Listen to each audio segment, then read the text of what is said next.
Bonjour tout le monde. On est super content de vous voir. Aujourd'hui, on continue notre série sur les femmes de l'Ancien Testament avec Ruth. N'est-ce pas, Maëva? Oui. Nous allons voir comment Ruth et sa belle-mère, Noémie, vont se sortir d'une situation tout simplement terrible. Comment faire face à la dépression, à la mort, à la dépendance, pour finir dans la joie et la sécurité. Alors, installez-vous confortablement, prenez votre café, votre thé, enfants, adultes. Bonne écoute. Et bonne journée.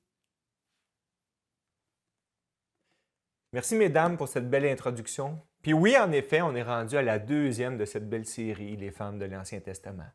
Et comme l'a dit Luciana et Maëva, on est rendu dans Ruth.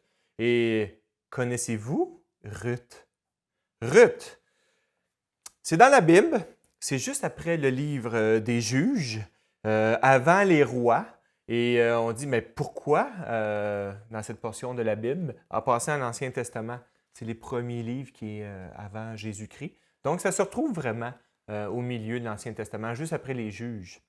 Parce que dans Ruth, verset 1, chapitre 1, verset 1, c'est écrit « À l'époque des Juges, il y eut une famine dans le pays. Un homme de Bethléem de Juda partit avec sa femme et ses deux fils, s'installer dans le pays de Moab. » Donc, ça se passe vraiment à l'époque des Juges. L'époque des Juges, c'est pas une très belle époque. C'est une période qui est difficile pour le peuple juif. On connaît un peu l'histoire pour ceux qui connaissent aussi la Bible. Ils sont sortis d'Égypte avec Moïse. Ils ont conquis un pays qu'on appelle Israël aujourd'hui. Donc, c'est juste après la conquête. Et Israël n'a pas conquéri toutes les tribus. Il en reste quelques-unes qui restent encore à tasser.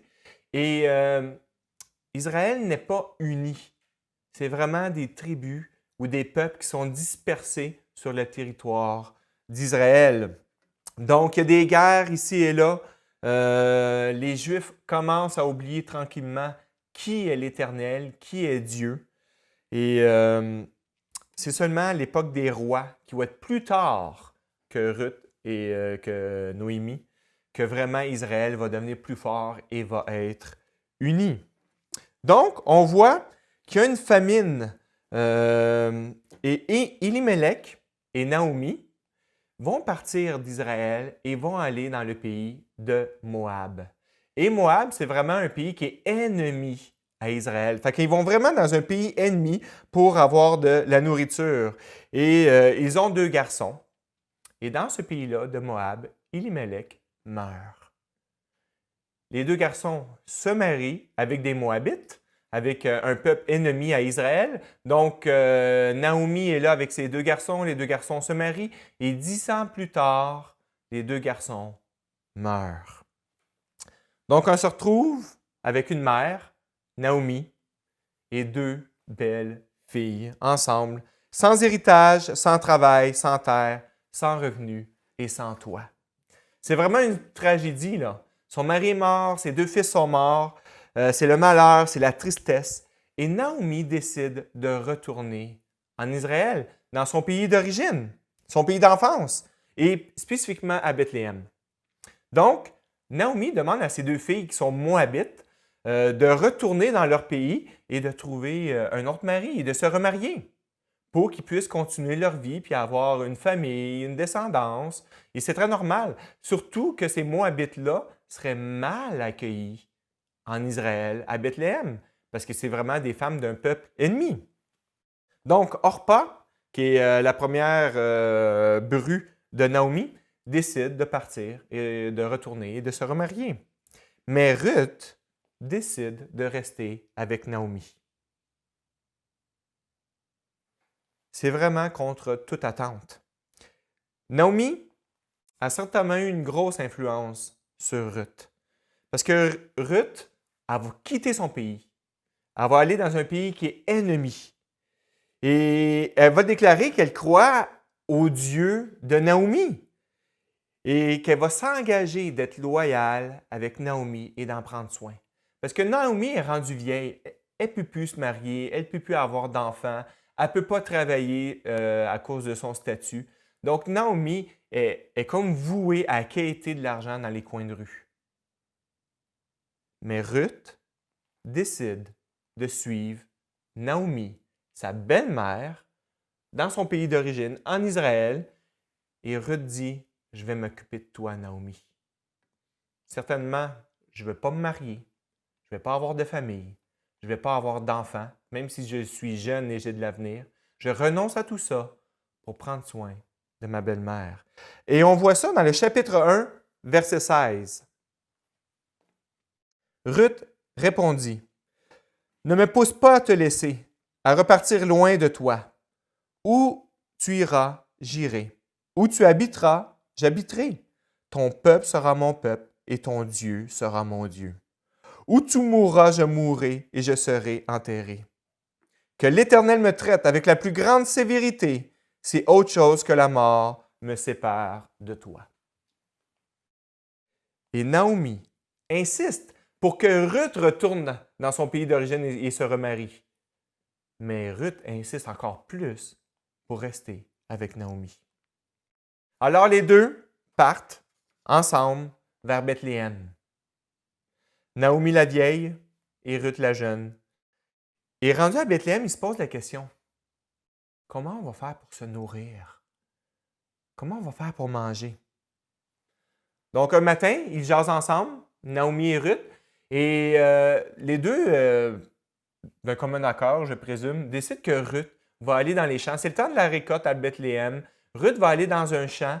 Elle va aller là où les employés sont en train de récolter les épis. Et Ruth va ramasser les grains qui restent à terre, les épis qui sont mauvais que les employés ont laissés. Et Ruth va ramasser tout ça pour sûrement faire de la farine et faire un pain et manger avec Naomi. Donc Ruth se lève et par hasard, elle choisit un champ que des employés sont déjà en train de travailler et ramasse les graines qui restent dans ce champ-là. Et c'est écrit dans la Bible que sans relâche, toute la journée, Ruth ramassa dans ce champ. Et là, on a un personnage qui arrive, Boz.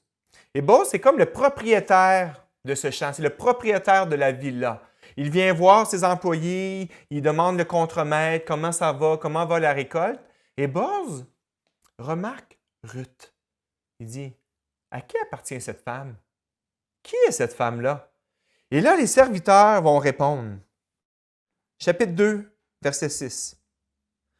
Le serviteur chargé de surveiller les moissonneurs répondit, « C'est une jeune femme moabite qui est revenue avec Naomi du pays de Moab. Elle a dit, « Permettez-moi donc de glaner, de ramasser des épis entre les gerbes derrière les moissonneurs. » Et depuis son arrivée ce matin, jusqu'à présent, elle est restée debout et ne s'est reposée qu'un moment dans la maison. Avez-vous remarqué qu'on ne l'appelle pas Ruth? On l'appelle la Moabite. Cette jeune femme Moabite. Et c'est le peuple ennemi d'Israël, là. Fait qu'on est en train vraiment de la désigner comme c'est la Moabite. Mais elle accompagne Naomi. Et ça va être même marqué dans les versets suivants que même les employés savent que Ruth ramasse ces épis-là pour sa belle-mère, Naomi, parce qu'elle s'est engagée envers elle. Et là, Boz est vraiment impressionné qu'une Moabite, une jeune femme, est venue en Israël juste pour prendre soin de sa belle-mère, Naomi, et de la nourrir et s'en occuper. Alors, Boz est vraiment impressionné. Il va déclarer que Ruth est une femme de parole, d'action, une femme de grande vertu, une femme vertueuse. Ruth, une femme de valeur, presque parfaite. Chapitre 2, verset 10. Alors Ruth, on parle de Ruth ici, tomba le visage contre terre, se prosternant et lui dit, « Comment ai-je trouvé grâce à tes yeux pour que tu t'intéresses à moi, une étrangère? » Boaz lui répondit, « On m'a rapporté tout ce que tu as fait pour ta belle-mère depuis la mort de ton mari et comment tu as quitté ton père et ta mère dans le pays de ta naissance pour aller vers un peuple que tu ne connaissais pas auparavant. Que l'Éternel te rende ce que tu as fait et que ta récompense soit entière de la part de l'Éternel, le Dieu d'Israël, sous les ailes duquel tu es venu te réfugier. » Alors Bose parle à Ruth et on voit même Bose qui prie l'Éternel pour Ruth. Il dit, je reconnais que tout ce que tu es en train de faire, le travail que tu es en train de faire, c'est pour ta belle-mère, Naomi. Alors laisse-moi prier pour toi. Et là, il va demander la bénédiction sur Ruth qui vient se réfugier en Israël, sous les ailes de l'Éternel. C'est vraiment spécial que Ruth tombe dans ce champ-là, où les Israélites abandonnent l'Éternel, mais on voit que Bose croit vraiment en Dieu. C'est sûrement un des rares qui prie encore. Alors Bose va dire à ses serviteurs, laissez tomber les épis, faites exprès pour laisser encore plus de grains, des épis complets, pour que Ruth puisse les ramasser en arrière de vous. Le soleil se couche, les employés arrêtent, ils se mettent ensemble pour faire un souper, et Bose demande d'aller chercher Ruth pour qu'elle vienne manger avec les employés. Alors Ruth se rassasie d'un bon repas, n'en prend pour en rapporter à sa belle-mère. Et le repas, une fois terminé, Naomi court vers sa belle-mère, lui raconter sa journée. Et là, Naomi, quand elle entend toute cette histoire, elle est toute joyeuse. Le matin, ils ne savaient pas qu'est-ce qu'elle allait manger. Ils ont envoyé Ruth à l'aventure au hasard. Et Ruth revient avec de la nourriture, avec des grains, avec des épis. Puis elle raconte comment le propriétaire Bose, il est gentil, il est bien avec elle, il est bienveillant, il en prend soin. Et même que Bose lui a dit, demain, reviens dans mes champs. On va laisser des épis pour toi. Alors Naomi s'exclame à Ruth, Bose, je connais Bose. Bose fait partie de notre famille. C'est un proche parent d'Élimélec, mon mari, mon défunt mari.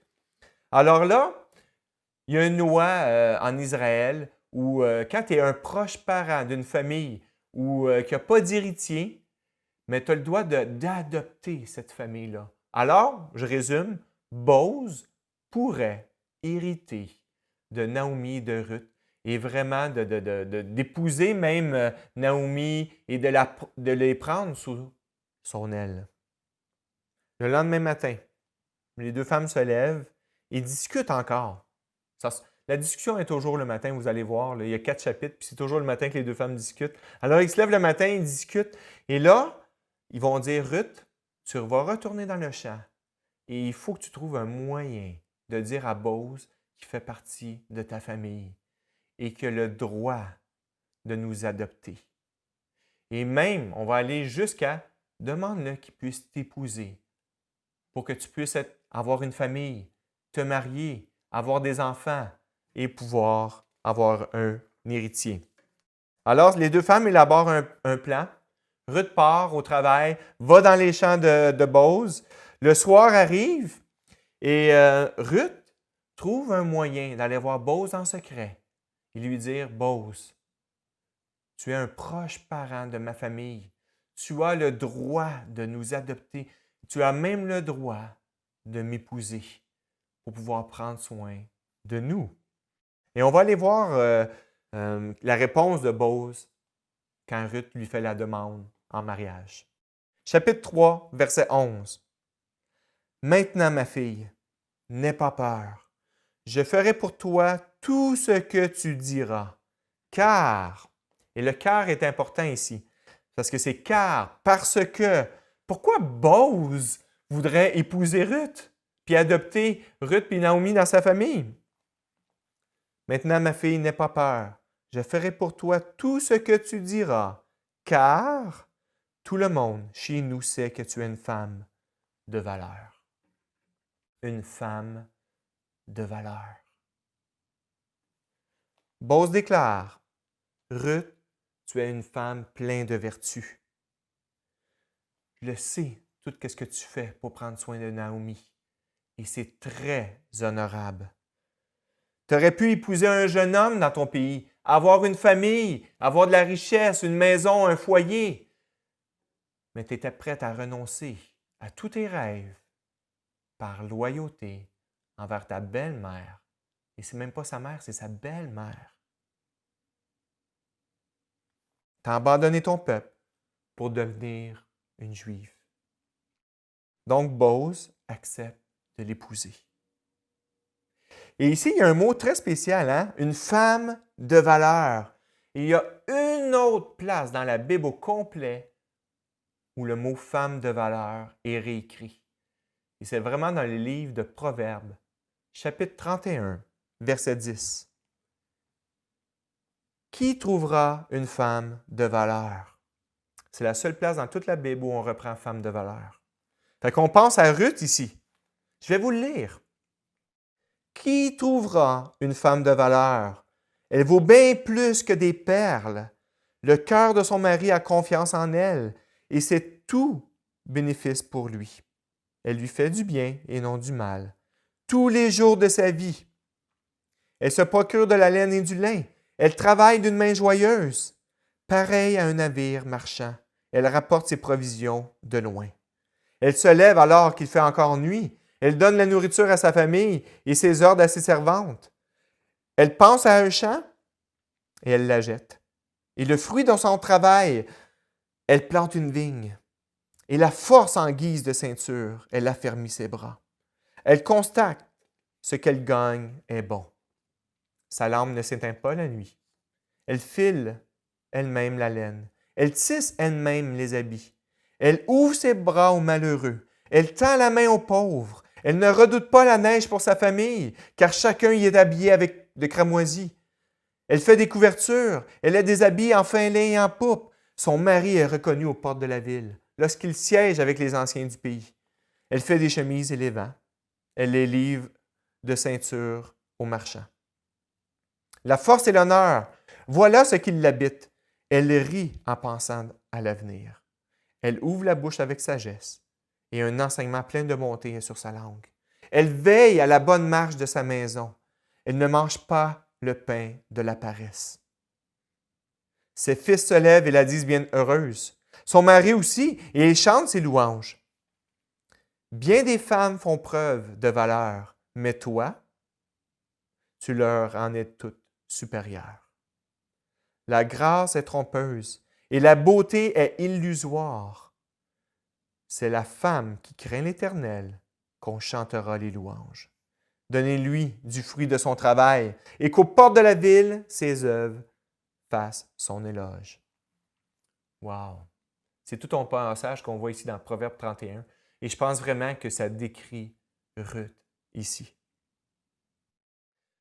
Donc le lendemain, on est rendu au 3e jour. Bose a accepté d'épouser Ruth et d'en prendre soin, elle et sa belle-mère. Donc Bose, le lendemain, va régler tous les documents légaux, puis il va épouser Ruth. Il va accueillir Naomi et Ruth dans sa maison et Dieu va accorder à Ruth un enfant qu'ils vont nommer Obed.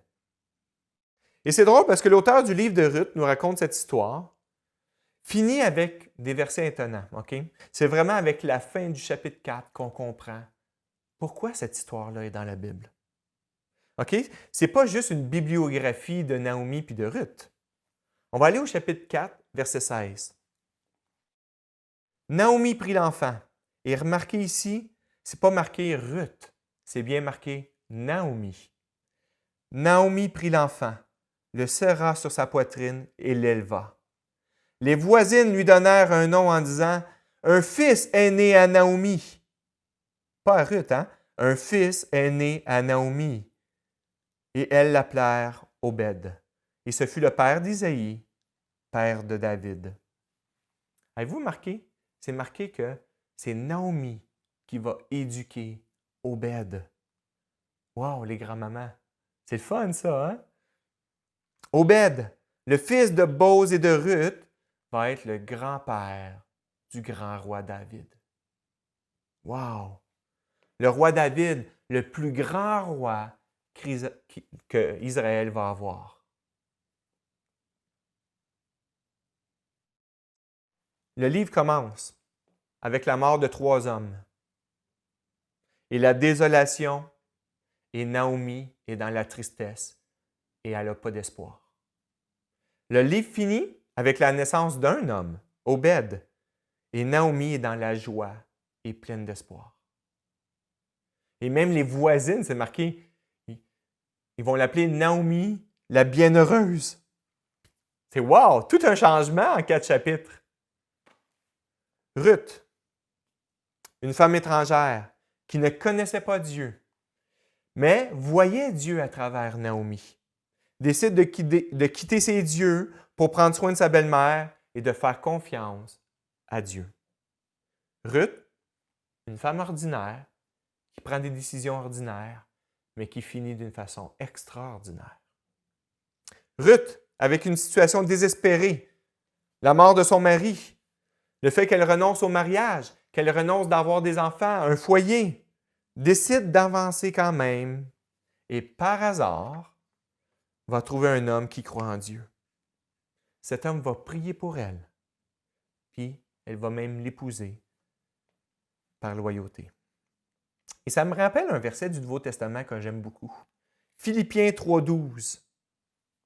Ce n'est pas que j'ai déjà remporté le prix ou que j'ai déjà atteint la perfection, mais je cours pour tâcher de la saisir, puisque moi aussi j'ai été saisi par Jésus-Christ.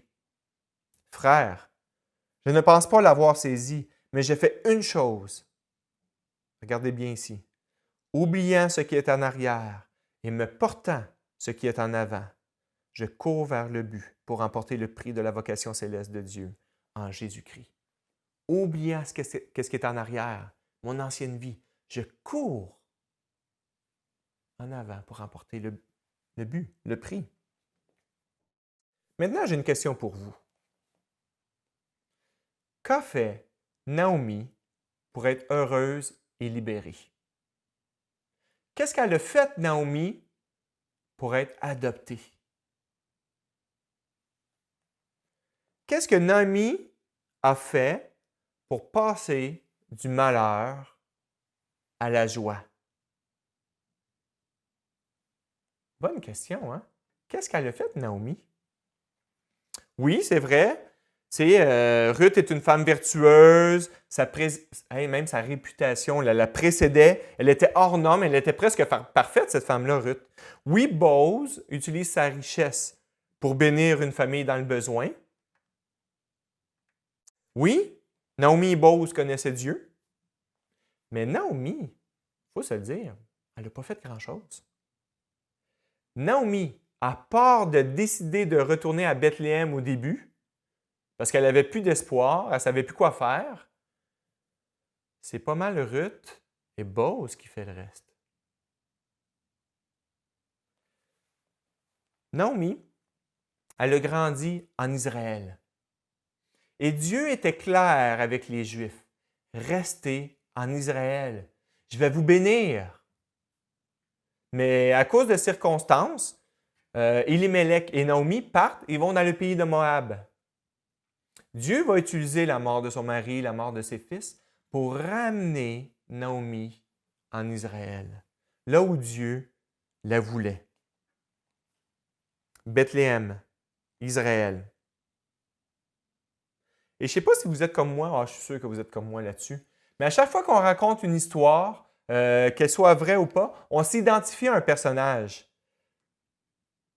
Quand j'étais jeune, j'écoutais Les Cités d'Or, puis il y avait 3 personnages principaux. C'était Tao, Esteban et Zia. Puis on était 3 dans ma famille. Alors moi puis ma soeur, on s'empressait et dit « Ah, moi là, je vais être Esteban. » Puis là, ma frère « Oh, moi, ma soeur, moi je suis Zia. » Puis là, il restait juste Tao pour mon frère, pauvre lui. Ou quand on lit Tintin, on s'identifie à ce personnage-là. Les Avengers, je pourrais vous poser la question, à quel Avengers que vous vous identifiez? Eh bien, dans le livre de Ruth, à quel personnage on s'identifie? Bien que le livre s'appelle Ruth, c'est clair que l'histoire qui est racontée ici, c'est l'histoire de Naomi. Le livre commence avec Naomi. Et c'est drôle, à la fin, on ne parle plus de Ruth, on parle juste de Naomi, la bienheureuse, qui a un fils. Et c'est son petit-fils en réalité. En réalité, on est tous des Naomi dans cette histoire-là. On n'est pas Ruth, on n'est pas Boaz. Nous, là, on est vieux, sans moyens, désespérés, sans espoir. Nous sommes égarés. Puis il est trop tard pour faire quoi que ce soit. Mais il y a quelqu'un qui veut prendre soin de toi. Il y a quelqu'un qui veut prendre soin de moi. Quelqu'un qui va travailler fort pour nous nourrir et assurer nos vieux jours. Quelqu'un de vertueux, quelqu'un sans péché, un peu comme Ruth. C'est comme si Ruth est l'image de Jésus et Bose l'image de Dieu, ce riche propriétaire des champs. Ruth, Jésus, va aller voir Dieu et demander à Dieu de se faire adopter. Et à cause que Ruth et Naomi ont un lien familial, Naomi est adoptée par l'entremise de Ruth. Face aux difficultés, face à la détresse, face à la mort, face aux dépendances, la solution n'est pas d'être cette femme vertueuse-là, que j'ai même lu au Proverbe 31. D'être comme Ruth, d'être loyal ou d'être comme Bose, d'avoir le sens des valeurs et de la responsabilité. Non, non, non. La seule solution pour être pris en charge par Dieu est de retourner vers lui, de retourner à Bethléem. Qu'est-ce qu'elle faisait, Naomi, durant que Ruth travaillait toute la journée? Ce n'est pas écrit dans le texte, mais puisque c'est une personne âgée, est-ce qu'elle faisait des siestes? Est-ce qu'elle attendait? Est-ce qu'elle se mettait à l'ombre? Est-ce qu'elle quittait au coin? On ne sait pas. Mais sûrement qu'elle ne faisait pas grand-chose. Qui s'est engagé en premier? Ruth ou Naomi? C'est Ruth qui s'est engagée en premier envers Naomi. Naomi voulait que Ruth retourne dans son pays. Mais Ruth a été insistante. Et c'est Ruth qui s'est engagée envers Naomi. C'est Ruth qui s'est engagée en premier. Et de la même manière, c'est Jésus qui s'est engagé en premier, qui vient nous voir et qui insiste pour marcher avec nous. Le livre s'appelle Ruth, mais c'est clairement l'histoire de toi et moi, de Naomi, tout le long. C'est mon histoire, c'est l'histoire de Jésus. Regardez le chapitre 4, verset 17. Les voisines lui donnèrent un nom en disant « Un fils est né à Naomi ». Elles l'appelèrent Obed, et ce fut le père d'Isaïe, père de David. Noémie a eu un fils. Noémie passe de la détresse sans enfant à la joie avec un fils. Comment Naomi a eu un fils? Elle n'a pas accouché, là. C'est par l'intermédiaire de Ruth et de Bose. Comment passer de la détresse à la joie? Par l'intermédiaire de Jésus et Dieu. Nous sommes tous des Naomi du chapitre 1, sans espoir. Et si vous ne voyez pas que vous êtes sans espoir, que vous ne pouvez pas surmonter vos dépendances, surmonter la mort qui nous attend, surmonter le péché, si vous ne voyez pas que vous êtes sans espoir, vous n'avez pas besoin de Ruth. Et comment Naomi a réagi face à l'insistance de Ruth de marcher avec elle jusqu'à Bethléem? Comment Naomi a réagi? Et c'est peut-être la seule chose que Naomi a faite dans tout le livre qui a changé sa vie. Chapitre 1, verset 18. La voyant décider à l'accompagner, Naomi cessa d'insister auprès d'elle. En fin de compte, Naomi a dit, « OK, Ruth, je permets que tu puisses marcher avec moi. » Je vois tellement de gens dans mon ministère. Je vois tellement de gens que Jésus vient à eux et Jésus insiste. Laisse-moi marcher avec toi. Laisse-moi aller où tu vas aller. Laisse-moi t'accompagner. Laisse-moi prendre soin de toi. Et Jésus insiste, comme Ruth a insisté. Et tellement souvent, je vois des gens comme Naomi dire non, non, je ne veux pas de toi. Retourne. J'ai rien à t'offrir. Et c'est exactement ça l'histoire. Jésus vient, insiste pour marcher avec nous. Et c'est vrai, on n'a rien à offrir à Jésus. Et c'est une bonne réponse dans le sens, Jésus, j'ai rien à t'offrir. Pourquoi tu insistes? Je comprends pas, c'est pas logique. C'est pas logique. C'est de l'amour. C'est ça l'histoire. Chapitre 1, verset 18. La voyant décider à l'accompagner, Naomi cessa d'insister auprès d'elle. Arrêtez de lutter contre Jésus. Arrêtez de lui résister et acceptez que Jésus marche avec vous, qu'il vous accompagne, qu'il aille travailler pour vous, qu'il aille vous nourrir, qu'il s'occupe de vous. Comment on fait ça? Je vous encourage de le faire à haute voix. Ça peut se faire dans votre chambre à coucher, ça peut se faire en conduisant, ça peut se faire en marchant dans la nature. Mais parlez à haute voix à Jésus. Dites-lui, moi tout seul, j'ai aucun espoir face à ça. Je ne sais plus quoi faire. Et même avec la mort qui nous attend, je ne sais pas quoi faire. Je n'ai pas de solution. Je ne sais même pas où je m'en vais. Je ne sais même pas comment ça va se passer après la mort. Dites-lui, acceptez que Jésus puisse marcher avec vous. Jésus, j'accepte que tu puisses marcher avec moi. Par la foi, Jésus, j'accepte que tu viennes avec moi partout où j'irai. Et c'est exactement ça que Ruth a dit, hein? Partout où tu iras, j'irai. Partout où tu vas habiter, je vais habiter. Et je vais t'accompagner jusqu'à la mort. Mais Jésus va faire quelque chose de plus. Oui, il va habiter partout où on va habiter si on accepte qu'il marche avec nous. Oui, il va aller partout où on va aller si on accepte qu'il marche avec nous. Mais même la mort ne va pas nous séparer de Jésus. Il va continuer à marcher avec nous même après la mort. Puis après, c'est sûr, on peut dire, je sais que tu veux prendre soin de moi.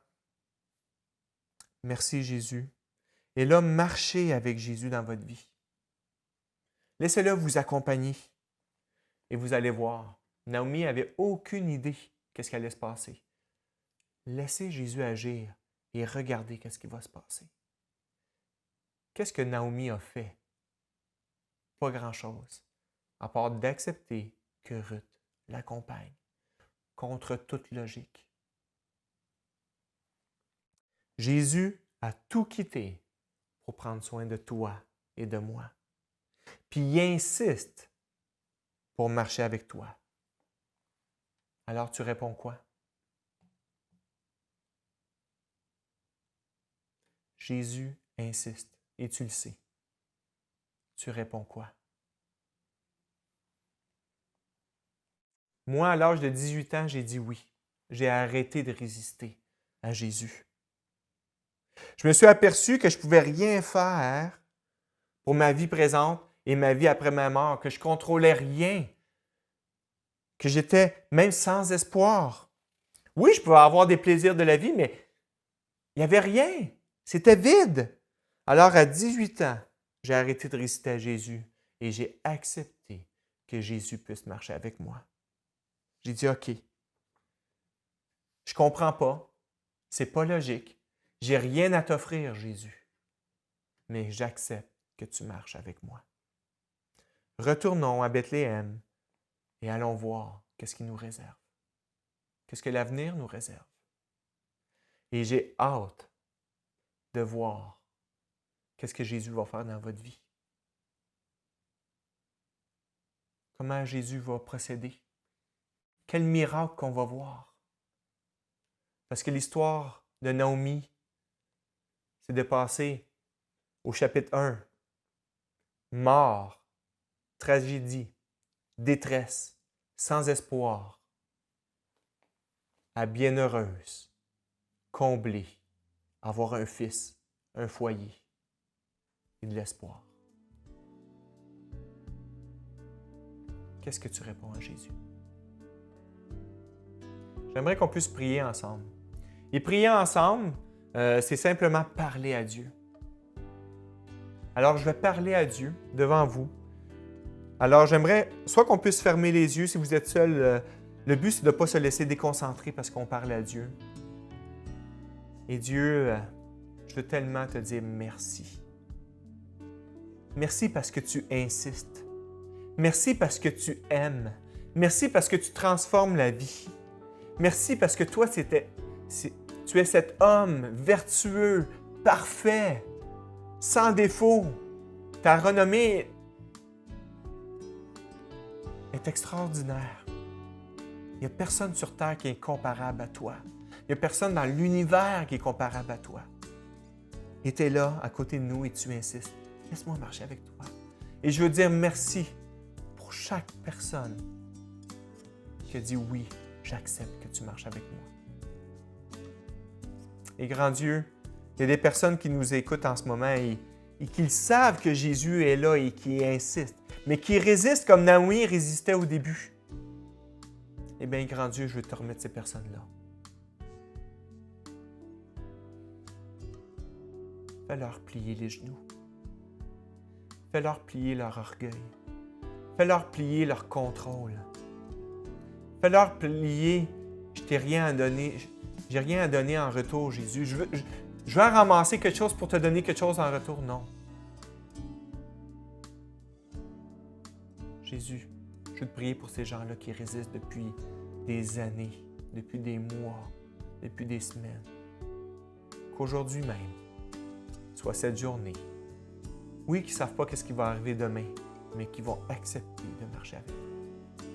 Parce que je te connais et je le sais que tu te transformes, tu prends soin, tu fais des choses extraordinaires, de la mort à la vie. Amen. Bonne journée à tous. Bien, merci d'avoir été parmi nous. N'hésitez pas à nous contacter si vous avez des questions. Et puis, on vous encourage à aller voir la suite de la série « Les femmes de l'Ancien Testament ». Bonne semaine à tous.